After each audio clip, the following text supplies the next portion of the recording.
Two, 23, 23.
Jai Om Vishnupad Paramahamsa Pravakacharya Ashtrutarsha Shri Srimad A.C. Bhakti Vedanta Swami Srila Prabhupada Ki Jai. ISKCON Founder Acharya Srila Prabhupada Ki Jai. Jai Om Vishnupad Paramahamsa Pravakacharya Ashtrutarsha Shri Srimad Bhakti Siddhanta Saraswati Goswami Maharaj Prabhupada Ki Jai. Namacharya Srila Haridas Thakur Ki Jai. Prem se kaho Shri Krishna Chaitanya Prabhu Nityananda Shri Advaita Gadadhara Shivasari Gaura Bhakta Vrinda ki jai. Shri Shri Radha Krishna Gopa Gopinath Shamakun Radhakun Giri Govardhan ki jai. Shri Mayapur Dham ki jai. Shri Vrindavan Dham ki jai. Jagannath Puri Dham ki jai. Ganga Mai ki jai. Yamuna Mai ki jai. Bhakti Devi ki jai. Tulsi Devi ki jai. Ananta Koti Vaishnav Vrinda ki jai. Shri Harinam Sankirtan ki jai. Grantaraj Srimad Bhagavatam ki jai. Samaveda Bhakta Vrinda ki jai. Gaura Premanande. All glories to the assembled devotees. All glories to the assembled devotees. All glories to the assembled devotees. All glories to Shri Guru and Shri Gauranga. All glories to Shri Prabhupada. Naranam Namaskritya Naram Chaiva Narottamam Devam Sarasvatim Vyasam Tato Jayam Ayurdayat Nasta Preya Bhadreshu Nityam Bhagavati Sevaya Bhagavat Uttama Shloke Bhaktir Bhavati Nashtaki Om Namo Bhagavate Vasudevaya Om Namo Bhagavate Vasudevaya Om Namo Bhagavate Vasudevaya.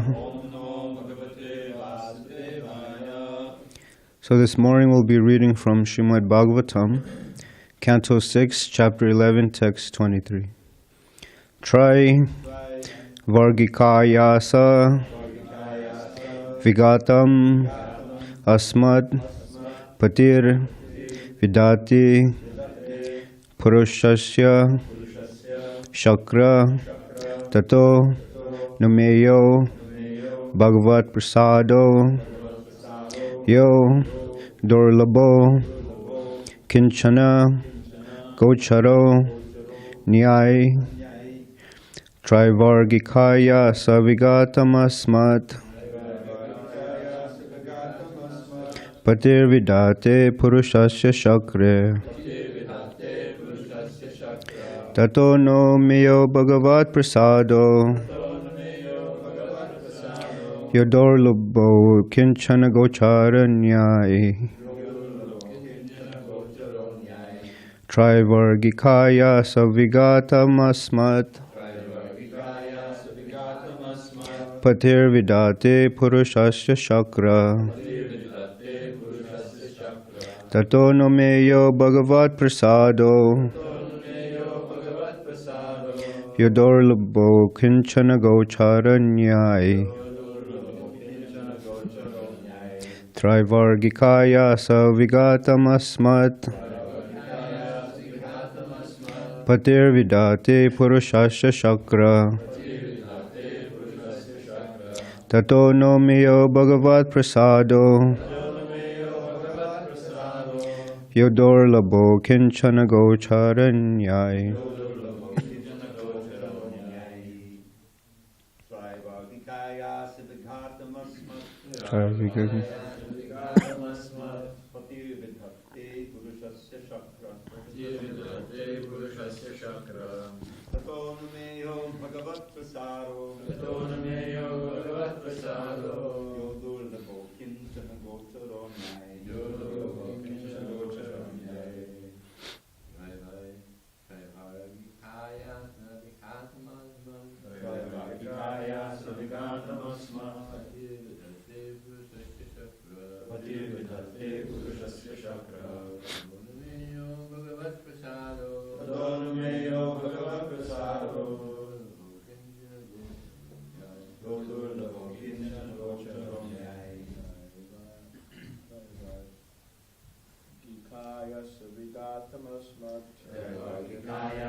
Chakra.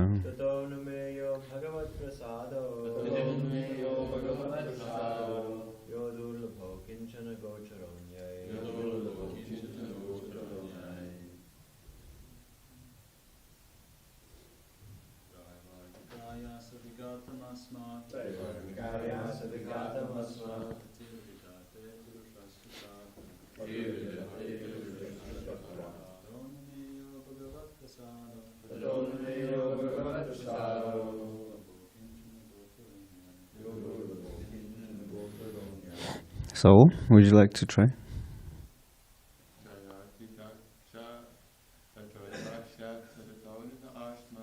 Try vigakaya savigatam asmat patir vidati purushasya chakra tato nameyo bhagavat prasado.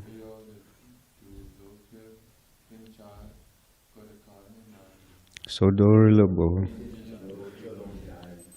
Anyone on Zoom or online? Okay. If you could repeat after me. Trivargika for the three objectives, namely religiosity, economic development, and satisfaction of the senses. Ayasa of endeavor. Vigatam, the ruin. Asmat, our. Patihi, Lord. Vidate, performs. Purushasya, of a devotee. Chakra, O Indra. Tataha, whereby. Anumeyaha, to be inferred. Bhagavat Prasadaha, the special mercy of the Supreme Personality of Godhead. Yaha, which. Durlabhaha, very difficult to obtain. Akinchana gocharaha, within the reach of the unalloyed devotees. Anyayi, by others who aspire for material happiness. Translation and purport by Divine Grace, A.C. Bhaktivedanta Swami Srila Prabhupada. Our Lord, the Supreme Personality of Godhead, forbids His devotees to endeavor uselessly for religion, economic development, and sense gratification. O Indra, one can thus infer how kind the Lord is.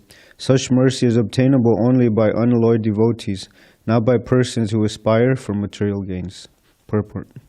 There are four objectives in human life, namely religiosity, dharma, economic development, artha, sense gratification, kama, and liberation, moksha, from the bondage of material existence. People generally aspire for religiosity, economic development, and sense gratification, but a devotee has no other desire than to serve the Supreme Personality of Godhead, both in this life and in the next. The special mercy for the unalloyed devotee is that the Lord saves him from hard labor to achieve the results of religion, economic development, and sense gratification. Of course, if one wants such benefits, the Lord certainly awards them. Indra, for example, although a devotee, was not much interested in release from material bondage. Instead, he desired sense gratification and a high standard of material happiness in the heavenly planets. Vritrasura, however, being an unalloyed devotee, aspired only to serve the Supreme Personality of Godhead. Therefore, the Lord arranged for him to go back to Godhead after his bodily bondage was destroyed by Indra. Vritrasura requested Indra to release his thunderbolt against him as soon as possible so that both he and Indra would benefit according to their proportionate achievement in devotional service.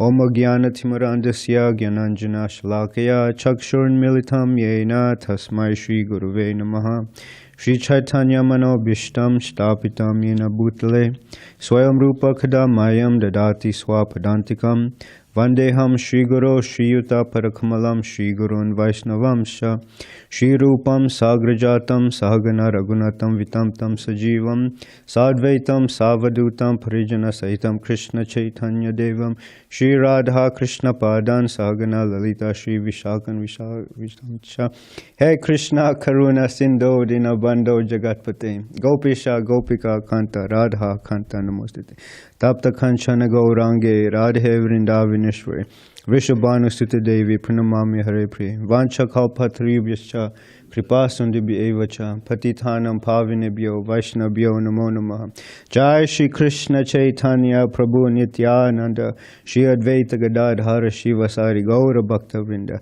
Hare Krishna Krishna Krishna Hare Hare Hare Rama Rama Rama Hare Hare.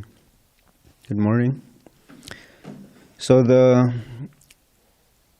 our literatures, they glorify two personalities or two types of people. Krishna, the Supreme Personality of Godhead, and his devotees. So why do we glorify his devotees? Because they possess qualities that we should try to imbibe or we should strive for. Like Vritrasura, although he was in a demon's body, he was still considering Lord Indra's requests. He wanted to go back to Godhead as soon as he was killed, and he wanted Indra to also enjoy. So that means that a devotee is both merciful and he's very kind to others. I was distributing books at Balboa Park, and this man, he was passing by. I said, "Excuse me, I have a very nice book for you." And he said, "No, thank you." He said, "I'm very hungry." So I said, "But are you hungry for knowledge, wisdom?" And he said, "Yes." So I called him over, and he said, "What are these books about?" So I told him, "These books, they help you to become a proper human being." And he said, "What do you mean?" I said, "Do you love animals?" He said, "Yeah." And then I questioned him, "Are you vegetarian?" And then at that moment, you can see his mind kind of shift. You know, if I do love animals, then why am I eating the flesh of other animals? So I told him this is called hypocrisy. So I gave him a higher taste book to introduce him to the books, and I gave him the Bhagavad Gita. And then I showed him that quote. It says, "What is night for all beings is a time of awakening for the self-controlled. And what is night for all beings is the time, or what is the time of awakening is night for for the introspective sage." So I told him, after reading this Bhagavad Gita, you become different to the world. I told him, your friends will not be able to understand you. Even your family will not be able to understand you. Because I told him you will naturally detach yourself from these worldly material possessions. And then he appreciated it. So he said, "How much for the book?" So I used Vijay Prabhu's line, "You can't put a price on wisdom." So he smiled and he gave a nice donation.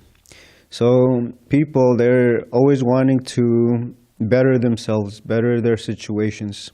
Like it says here in the purport, the four objectives in human life is religiosity, to want to seem like they're good persons in the world. But unfortunately, religion, so-called religion, is frowned upon now. When you mention the word religion, people don't seem to be very interested in it. Just like when you distribute books, people always ask, "Is this about religion?" So I tell them, it's past religion. That's something about spirituality, to understand who you are and what is the purpose in life. He said, I could read that. So religion, unfortunately, because of many organizations, they have done a lot of negative activities, so people do not like the word religion. As a matter of fact, there was a lady, she was walking with her friend, and I saw an interesting shirt. It said, "Good without a God." So I said, "Excuse me, miss, I like that shirt of yours. Why are you wearing it?" So she said, "I don't believe in organized religion." So I said, "Us also." So I tried giving her a book, but she said, "No, thank you." So people, they don't want anything to do with God. And Srila Prabhupada, he mentions that this age of Kali, it's not the age of quarrelism and hypocrisy, but an age of forgetting God. They don't want anything to do with God. They don't want anything to do with regulative principles. I want to do whatever I want, eat whatever I want, and say whatever I want. That's the mantra in this Kali Yuga. And economic development. People want to have a better house. They want to have a better partner, a faster car. So they're chasing after this economic development and sense gratification to satisfy their senses. And most of them, they don't even know about liberation or moksha. They don't know that they're entangled in this material world.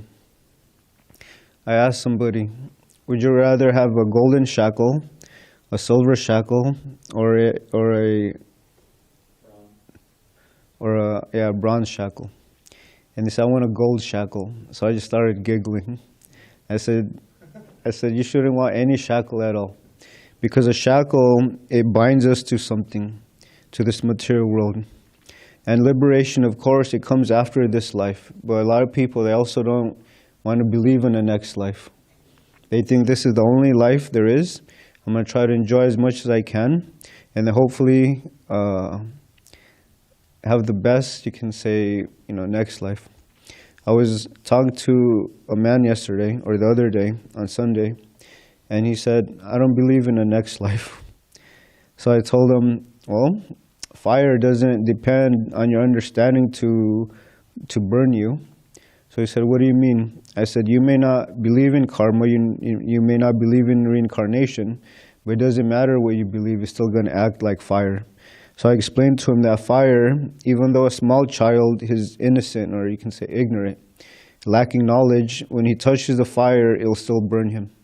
So I said, even if you're black, white, Christian, Muslim, atheist, reincarnation and karma will act because it's a law of nature. So I said, have you heard of karma? He said, yeah. So he explained, it's what you give comes back to you. And I tried to puff him up a little bit. I said, wow, that was a very thoughtful answer. So he smiled, and I said, karma means the laws of actions and reactions. And I think you would like this book. So I gave him the law of nature. And I showed him the picture of the man and the cow switching faces. And I told him, when you give pain to others, you'll also receive that in this life or in a future life. So he appreciated this philosophy that we're sharing with people. He gave a donation. And last Saturday, I met a few doctors as well. Like at least 7 doctors. So I asked them, what is the success of a hospital? Right? So he can relate to it. So he said, what do you mean? And I said, is the success of a hospital to fill the beds with as many patients as possible? He said, no, of course not. So I said, what is the success of a hospital? So he said, to cure them so they can get out. I said, perfect. So I explained to him that this material world is full of birth, disease, old age, and death. And I said that we're trying to cure these conditioned, diseased people. And he appreciated it. But before this person, there was a young man. He was in an army uniform. So I said, excuse me, sir, how long have you been serving in the services or in the military? And he said, about 9 years. And I said, I can tell. You're very disciplined, you're respectful, and you seem to be responsible. So he said, how do you know? And I said, you look like it. So without even saying more, I showed him the Bhagavad Gita, and I showed him the verse of how the mind can become your worst enemy or your best friend if it's not controlled. So he said, how much for this book? And I said, well, you can give whatever you like, but we just ask enough to help with the printing costs. He gave $40 for a Bhagavad Gita. And I tried giving him another book. We said, no, this is plenty. I want a new book to read. So after this man, that was when I met this doctor. He said, I really want these books, but I didn't bring my phone, I didn't bring my credit card, I didn't bring anything, I just came for a walk. So Krishna inspired me to give him the set and the Bhagavad Gita. He said, I'm going to take a picture of your information and I'll send you a donation. Now, when people say that, 50% of the time, they won't do it. Huh? More than 50. 85%. So I said, Krishna's inspired me right now. So he took the books and he left. And a few hours later, I get this notification on my phone. And it says, there was a message. It says, successful hospitals. And he gave $40. So we're trying to present these nice books for the whole world to benefit from. We don't want them to keep, I love this word yesterday, Dharma Setu Prabhu. He said rot, right? There was a word. He said that we're rotting in this material world. So as devotees, we should also be examples for others. Things like that, to have good qualities that people will appreciate, and they'll take ISKCON in a very favorable way. Sometimes I meet people on book distribution, and they say, you're very calm. And I told them, it's from reading these books. They said, really? So I tell them that these books, they're about self-development, self-growth, to be a better person. And everyone wants to be a better person, right? Hopefully. So when I distribute books, I like to imagine that this is probably one of the few times where they can encounter a devotee, to encounter Srila Prabhupada's books. So I want to say something else. And in the Bhagavatam, it says that this Kali Yuga is an ocean of faults. So an ocean of faults means we're also experts at fault finding. Right? We like to criticize others, and sometimes not for their own, you can say, benefit, but just to make them look bad. So we should try to get rid of this propensity to find faults at others. And Srila Prabhupada, he quotes Chanakya Pandit, and he says that there's a verse that says that everything looks beautiful when that thing is related intimately with something else. And he uses the example of the night. At nighttime, it's pretty scary. It's very dark. You don't know who's lurking. Like Kanai Balai, he was riding his bike, and some man just jumped and pushed him on the ground. And he took off in a truck. So we don't know. But this night, it's very beautiful when there's a full moon, doesn't it? When you see the stars, the full moon, the night looks very beautiful. So similarly, it says that a woman, by nature, they're beautiful, but she's more beautiful when she has a husband. So there's intimate relationships. And also, a government is very beautiful when they have good officials, magistrate.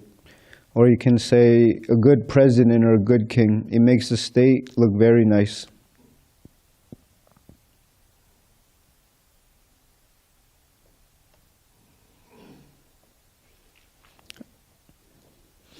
And the last thing, he compares this relation is a person may be very ugly externally, outwardly, but if he has knowledge, that is his beauty.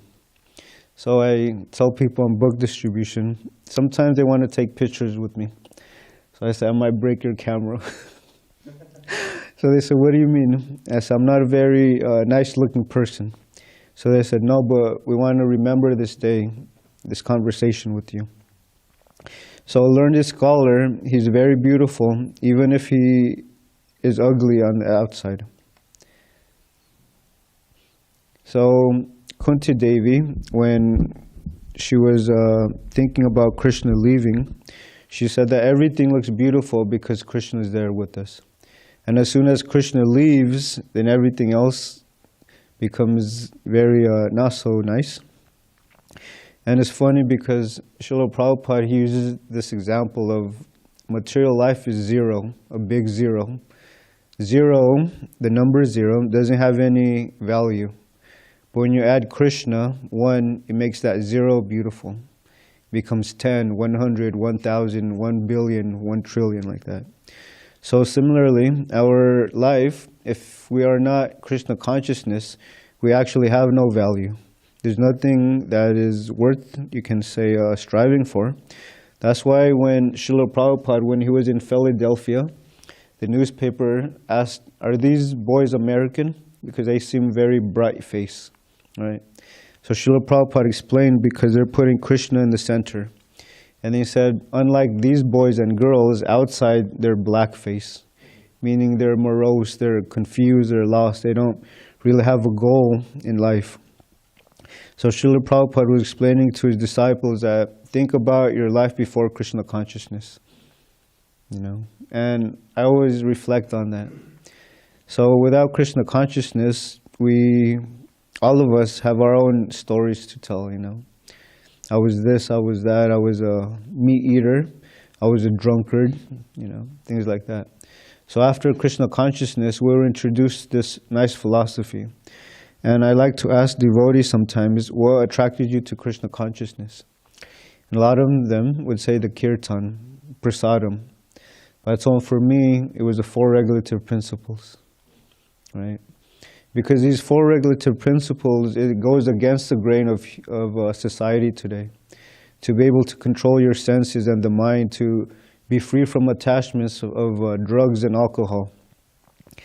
Not only that, but to, you can say, live a pure life, No illicit relationships with women, no intoxication, no gambling.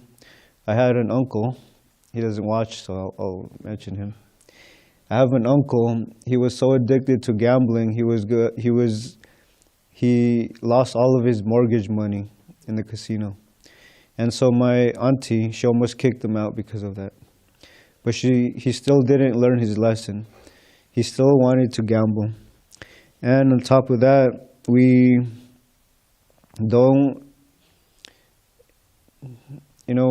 at night, you can smell all this nasty stuff in the back, They're roasting meat, flesh, onions, garlic, like that.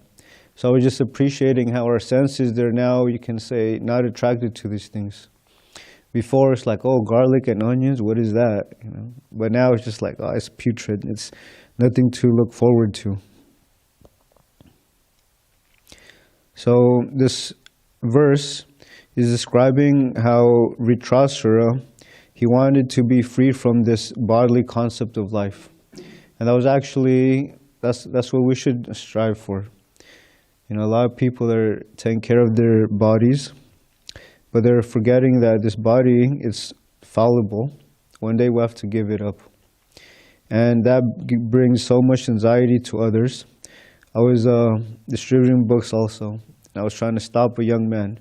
He said, no, I got to run, like that. I said, what do you like to do? He said, I like to run.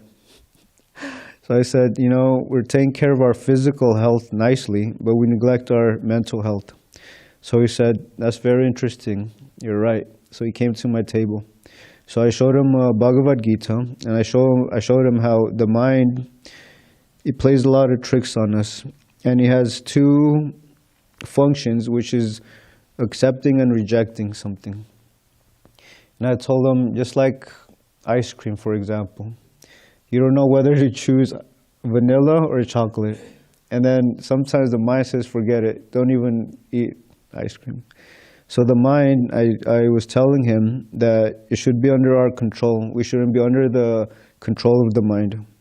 So he said, I want to get this book, but I'm on my exercise. And I told him that there was a young lady, she was skinnier than you, thinner. She took this book and a set, and she was jogging like that with both hands. And he said, really? And I said, yeah. So I told him, you have no excuse. So I said, okay. He took the books and he left. He gave a donation. And last Friday, I was speaking to a family, and I was mentioning how these books, they help you to be free from anger, stress, anxiety. And then the wife, she wanted a book, but she said, this book is a little too heavy. We'll come back. And I said, you know how many people said that to me? So I said, we get distracted very easily. So I pointed at her husband. I said, he looks very strong.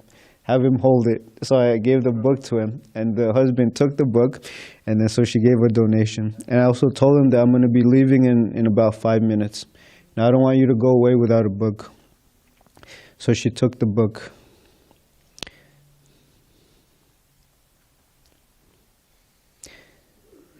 At the end, we'll glorify Jayananda Prabhu, because I think the devotees will have some nice stories about him. There was I'll share some Sankirtan stories also. there was a group of 5 people, and Bhakti Max, he was with me. And there was one girl out of the 5 that wanted a book. But behind this group, there was a young man, and he had his hands in his pocket. And I can tell there was something bothering him. So after she took the books, she gave a donation, and I asked them, does anyone else want a book? And they all said, no, thank you, no, no, no. So the guy, he looked back, and then he walked away. And then Bhakti Max, he said, Prabhu, you should give that man a book. I can tell he wanted a book. So I said, I don't usually like to push books on people. And I told him if he's interested, he'll come back. So Max was just like, you're going to trust that? So I said, yeah. So a few hours later, he came back by himself. And then he apologized. He said, I'm sorry. He said, I wanted to get books, but I was with my friends. So generally, people, when they're with their friends, they feel influenced, they feel pressured, or you're going to get a book, you're a nerd, you're a bookworm. But a lot of them are actually looking for books to pacify their mind. So I asked him, what made you come back? He said, I really like what you said about these books. And I said, how's your mind treating you? He said, horrible. He was in the army. So in the army, you see a lot of things that you don't want to see, whatever. So he said, I want to be able to control my mind. So I said, are you a big, medium, or small reader? He said, I like to read a lot. I told him, me too. I said, I hated reading, but when I read these books, now I love reading. So he smiled. So I gave him the set and the Bhagavad Gita. He said, which book should I read first? I said, the books choose the readers. So I told him, but for me, I would read the Science of Self-Realization first. Because this book, it tells you your spiritual identity. Then I asked him, who are you? And you can just see in his face, like, who am I, Because when you're in the military, what do they say? Do and don't ask. Is that what they say? Don't ask, don't tell. Yeah. So don't ask and don't tell. They point somewhere and say shoot, and you just shoot. You don't question. So imagine the traumatic experience that individual is having, And also when you see these villages, innocent women and children, and they're being gunned down, what will that do to your mind? So I said, don't pay attention to the mind, and you need to let go of the past. Because a lot of people, they like to hold on to the past. So anyway, after he took the books and he gave a donation, he said, I want to thank you for being here. So, at that point, I realized, man, like, how many people are out there searching for, you can say, relief from this material world, And so I'll stop there. We have a few minutes. So I'll read a little bit about Jayananda Prabhu, his disappearance. So Jayananda Prabhu, he was glorified because of his qualities. And one of these qualities was humility. So I'll read about that. Humility was certainly Jayananda's most prominent quality. He treated everyone as his superior, even new devotees. Maharaj Das remembers that Jayananda was always asking his advice. Hey Bhakta Mike, what do you think of this? Although his service was glorious, he never wanted any glory. He avoided praise like the plague. Devotees got to know him that if they wanted to be around him, they'd better not praise Jayananda. Otherwise, he would simply leave. Once when he was with Dhanavir, someone came to Jayananda and began praising him. Jayananda just ignored it.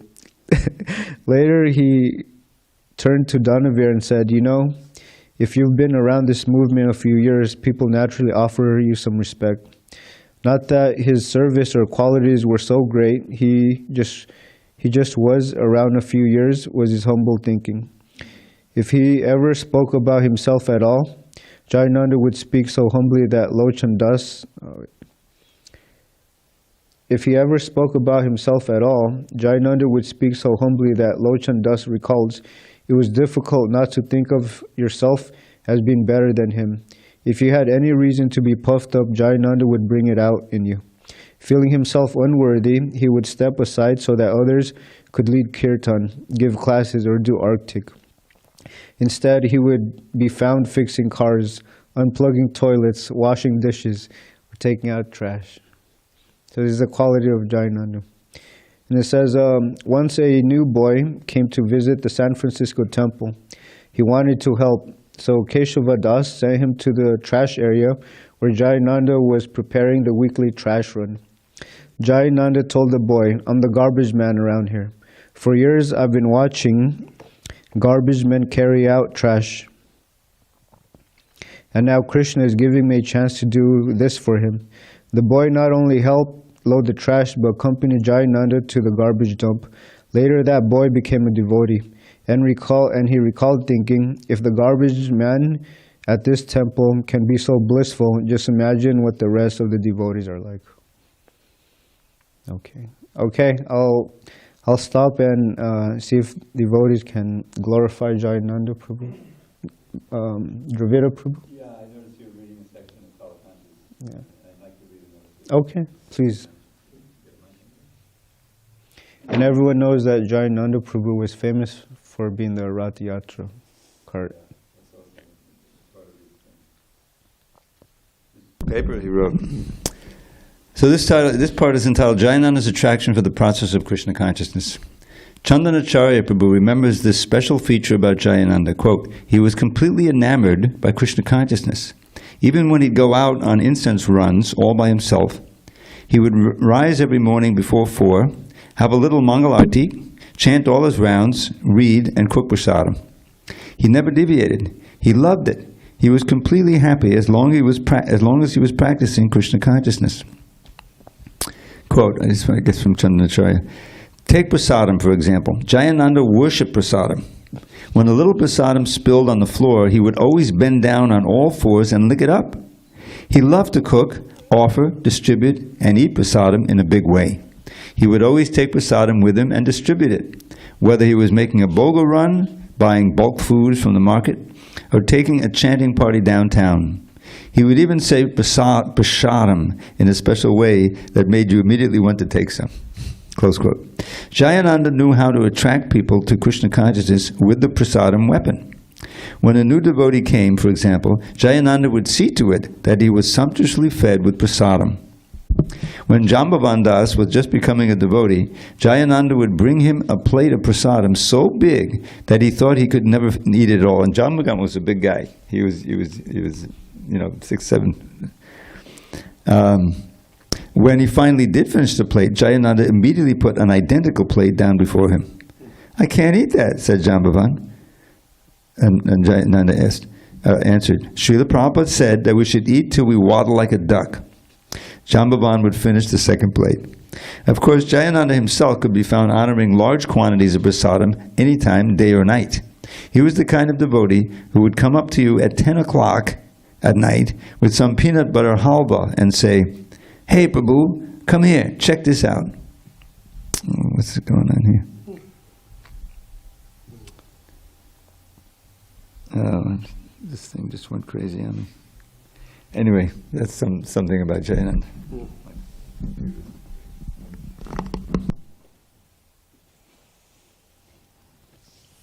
Anyone else would like to share some stories? Wait a minute. Yeah, I have some here. Okay, go ahead.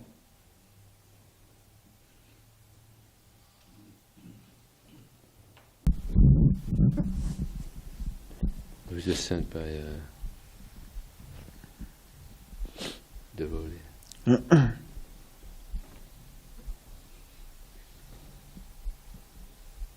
There's something here on humility. No, we just read that. Oh, he just read that, okay. Let me finish this. Yeah, let me see here, I have it here. Dear to everyone, like the 6 Goswamis, Jayananda was dear to both the gentle and the ruffians. He was as much at home with the Italians at the produce market as he was with the brahmacharis at the temple. Once a devotee was approached by a staggering drunk in San Francisco who looked at his robes and asked, hey, where's my old friend Johnny Ananda? That's what he was calling. Many devotees who took over Jayananda's old territory would meet people who would say things like, "Where is Johnny Ananda?"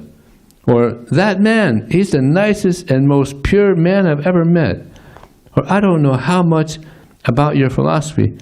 I don't know much about your philosophy, but if Jayananda is into it, it must be all right." One woman public official on the San Francisco board was famous for giving the devotees a hard time during the Rath Yatra. One year, when the devotees approached her, she asked, "Where is Jayananda?" On hearing that he had passed away, she broke down and began to cry. The purity in Jayananda's heart would touch even the most cynical. In Bhagavad Gita 5.7, Sri Krishna says that one who works in devotion, who is a pure soul and who controls his mind and senses, is dear to everyone, and everyone is dear to him. Though always working, such a man is never entangled. Everyone loved Jayananda, since he had completely transcended the bodily conception. He would approach a drunk, a hippie, or a devotee with the same compassion and enthusiasm. He spoke to the super soul in everyone, and everyone responded accordingly. Like Maharaj Yudhisthira, Jayananda's enemy, was never born. So let me just finish the section on his attraction to Krishna consciousness. It's really good. Another example of his attachment to Krishna consciousness is Jayananda's love for kirtan. Jayananda was always eager to take the whole temple out on Harinam chanting parties. He had a special attraction for chanting in the streets.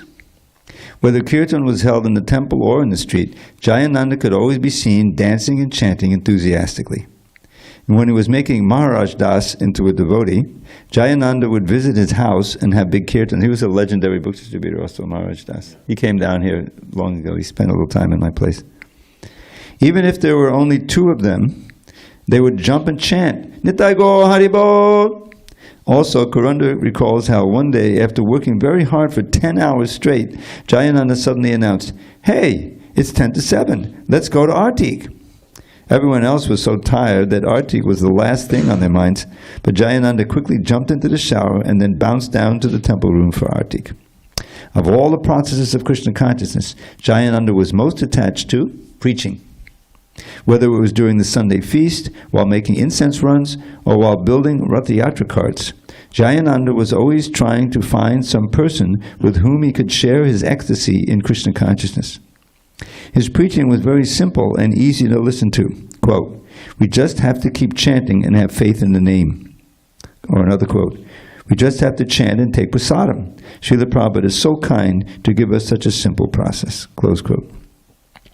Karunda remembers how Jayananda preached to him on his first day in the temple. As they worked together preparing a little garden for Srila Prabhupada at the old Los Angeles temple, Jayananda said, "You know, things don't always go just right in Krishna consciousness. You have to keep chanting." Close quote. And at the time, Karunda couldn't imagine how anything could go wrong in Krishna's service. Years later, however, as he found himself still remembering those words, Karunda could appreciate the real potency of what Jayananda had said. Quote, "So many things may come and go. Just have faith in the name." Close quote. Jayananda's preaching was very attractive for the non-devotees. Chandanacharya recalls seeing Jayananda engaged in preaching late one night. It was 11:30, and Jayananda was up fixing a broken-down Sankirtan van. As he lay on his back, working under the van, he preached to two hippies who were standing nearby. All they could see of him was a pair of legs, but they stood by listening, completely absorbed as Jayananda worked and preached away. One more little section. As soon as he felt a person was at all ready, Jayananda would preach to him about chanting and about Srila Prabhupada. There was no protocol or strict etiquette, just sincere and confidential glorification of Krishna.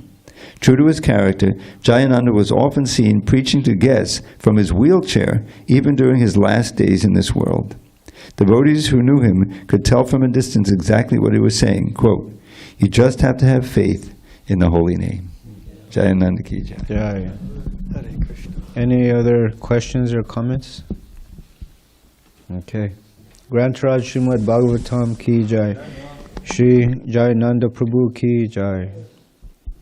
Hare Krishna, thank you. Wonderful class and glorification. Haribol. Thank you, Mataji.